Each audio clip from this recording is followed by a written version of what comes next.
فرمائیے گا یہ جو گداگری پاکستان میں بڑھ رہی ہے، روز بروز اس میں اضافہ ہو رہا ہے، تو شرعی طور پر کیا ہماری رہنمائی ہوتی ہے قرآن و سنت سے؟ کیا پتہ چلتا ہے ان لوگوں کو پیسے دینے چاہیے، ان کی مدد کرنی چاہیے، نہیں کرنی چاہیے؟ اگر کریں تو کیوں کریں، نہ کریں تو کیوں نہ کریں؟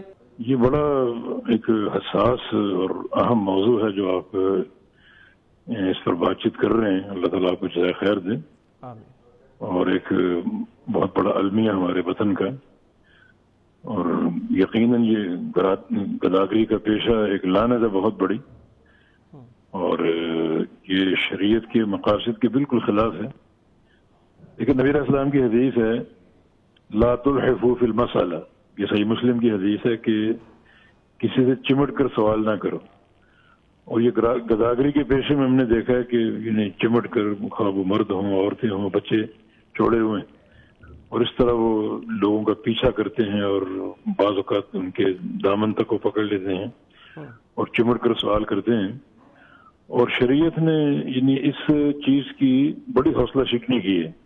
نبی علیہ السلام کے بعد حدیثیں ہیں، مثلا صحیح مسلم میں ایک حدیث ہے من سأل الناس اموالهم تکثرا فإنما يسأل جمرا، کہ جو لوگوں سے اس طرح مال کا سوال کرتا ہے، بھیک مانگتا ہے اپنا مال بڑھانے کے لیے، تو وہ دراصل جہنم کے انگارے جمع کر رہے ہیں. فلیستقل ولیستکثر، چاہے وہ کم کر لے یا زیادہ کر لے، جتنا وہ زیادہ مانگے گا اور جمع کرے گا اتنا زیادہ وہ جہنم کے انگارے سمیٹ رہے. اور ایک اور حدیث میں نبی علیہ السلام کا ارشاد ہے کہ ان المسألۃ قد یکت بہ الرجل وجہہ، ترمذی کی حدیث ہے یہ کہ یہ سوال کرنا اور یہ بھیک مانگنا یہ ایک چہرے کو نوچنا ہے. جس قدر انسان بھیک مانگے گا اور لوگوں سے سوال کرے گا، گداگری کا پیشہ اختیار کرے گا، اسی قدر در حقیقت اپنا چہرہ وہ نوچ رہا ہے.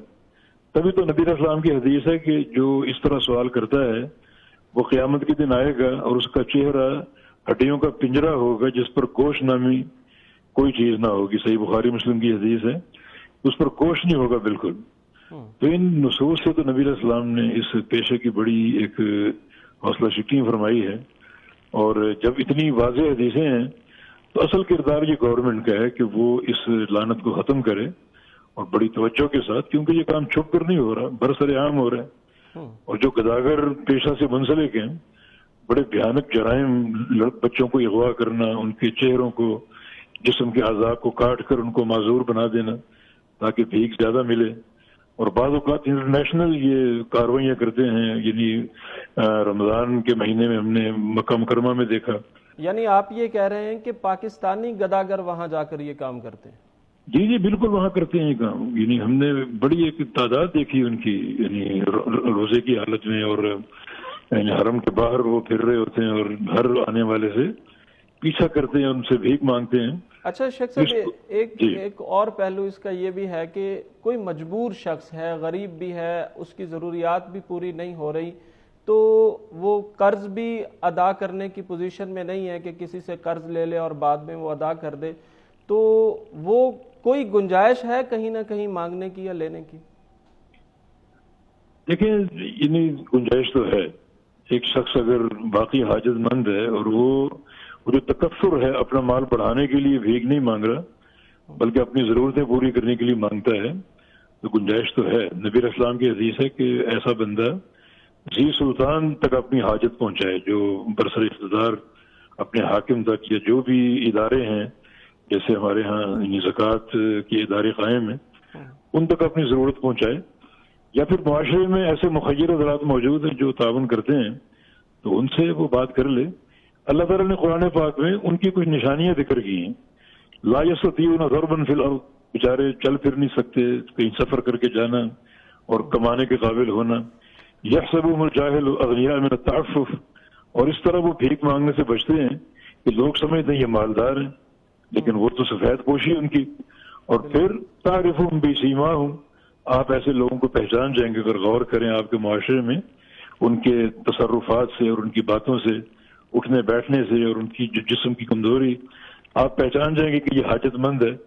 اور واضح ان کی علامت یہ کہ لا یسألون الناس الحافا، کہ لوگوں سے وہ چمٹ کر نہیں مانگتے، بلکہ اپنی سفید پوشی کا بھرم قائم رکھنے کے لیے وہ یہ معاشرے میں بڑے پرسکون رہتے ہیں.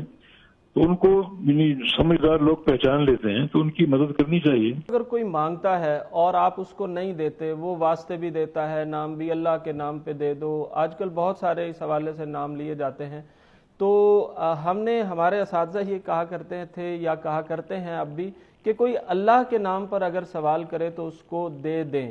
تو ایسے لوگوں کو دینا چاہیے یا نہیں دینا چاہیے؟ دیکھیے، ایک دینے کی دو قسمیں ہیں. ایک تو ہے روپیہ 2 روپیہ آپ نے دے دی، جو حدیث میں آتا ہے نا کہ آپ نے فرمایا کہ سائل وہ نہیں ہے.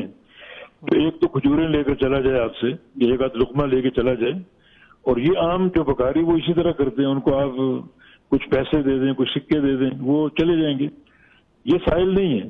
اگر یہ اللہ کے نام پر مانگتے ہیں تو بہتر یہ کہ ان کو نہ دیا جائے. کیوں؟ ہم جانتے ہیں کہ یہ ایک مافیا بن چکا ہے، ان کے پیچھے جرائم پیشہ لوگ ہیں. تو یہ پھر گناہ کے کام پر تعاون کے مترادف ہوگا. یہ ہمیں جب معلوم ہے کہ یہ عام جو لوگ پھیلے ہوئے ہیں، ان کے ٹھکانے متعین ہیں، کب وہاں آتے ہیں کب وہاں سے جاتے ہیں کچھ پتہ نہیں ہے، تو ان کے پیچھے جرائم پیشہ لوگ موجود ہیں جو اس آڑ میں اپنے جرم کرتے ہیں اور مختلف جو ہے وہ جرائم کا ارتکاب کرتے ہیں. تو ان کے ساتھ تعاون کرنا جانتے بوجھتے ہوئے بھی یہ گناہ کے کام پر تعاون ہے. تعاون کرے آپ نیکی کے کام پر.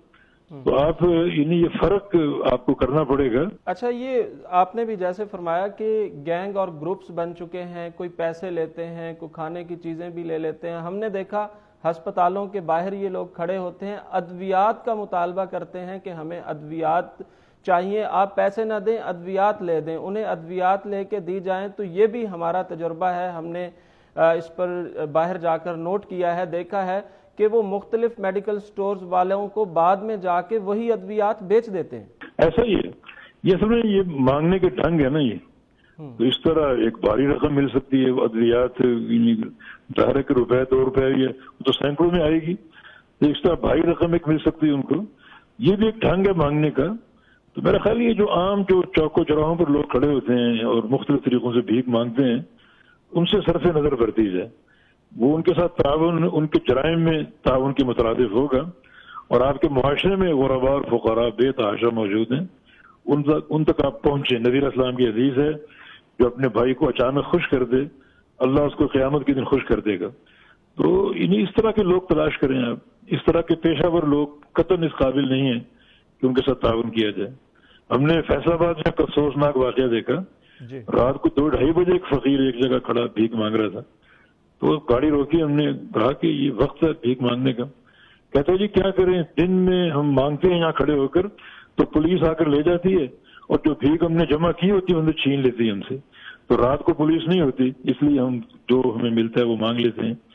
اس کا معنی یعنی کہاں تک یہ جرم پھیلا ہوا ہے اور کون کون ان کے پیچھے ہے اور کس طرح اپنے جرائم میں یہ پھیل چکے ہیں. تو یہ حکومت کا ایک متعین کردار ہے کہ اس چیز کو ختم کرے وہ.